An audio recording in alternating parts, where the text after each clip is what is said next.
রীতিমতো শয্যাশায়ী অপরাজিতা। একদিকে কাছের মানুষের দূরে চলে যাওয়া, অন্যদিকে ছেলে মেয়ের অশান্তি। এরকম আঘাত নিতে না পেরে বিছানা নিলেন চলচ্চিত্রের অন্যতম অভিনেত্রী অপরাজিতা ঘোষ দাস। তবে বাস্তবে না। স্টার জলসার আরও এক অন্য স্বাদে লেখা সিরিয়াল চিরসখায় ঘটেছে এমন। লীনা গঙ্গোপাধ্যায়ের হাত ধরে স্টার জলসা শুরু হয়েছে চিরসখা।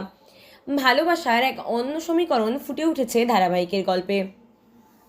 গল্পে অপরাজিতা অর্থাৎ কমলিনীর সংসারে নানা অশান্তির ছবি ফুটে উঠেছে।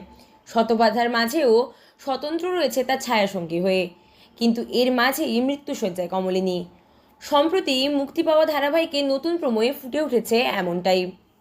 দেখা যাচ্ছে অসুস্থ হয়ে বিছানায় শুয়ে আছে কমলিনী। কোনো খাবারই মুখে তুলতে পারছে না সে।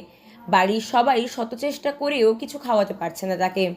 তখন স্বতন্ত্র এসে জানায় সে চেষ্টা করবে কমলিনীকে সুস্থ করে তোলার। কিন্তু মায়ের এরকম শরীর খারাপেও নিজের জায়গা ছাড়েনি বুবলাই।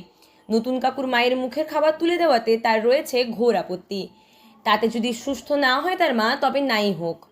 এই কথা শুনে রেগে আগুন হয়ে যায় স্বতন্ত্র। কি হবে এরপর? স্বতন্ত্র কি পারবে কমলিনীকে সুস্থ করে তুলতে?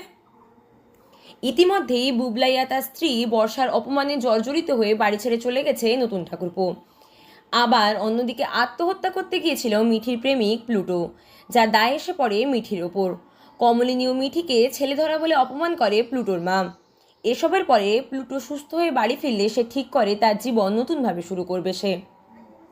সব দিক দিয়েই জমে উঠেছে ধারাবাহিকটি। ভালোবাসার সম্পর্ক মানেই যে রগরগে রোমান্স নয়, তা আরও একবার প্রমাণ করছে চিরসখা। এরপর কি ঘটতে চলেছে তার জন্য চোখ রাখতে হবে টিভির পর্দায়।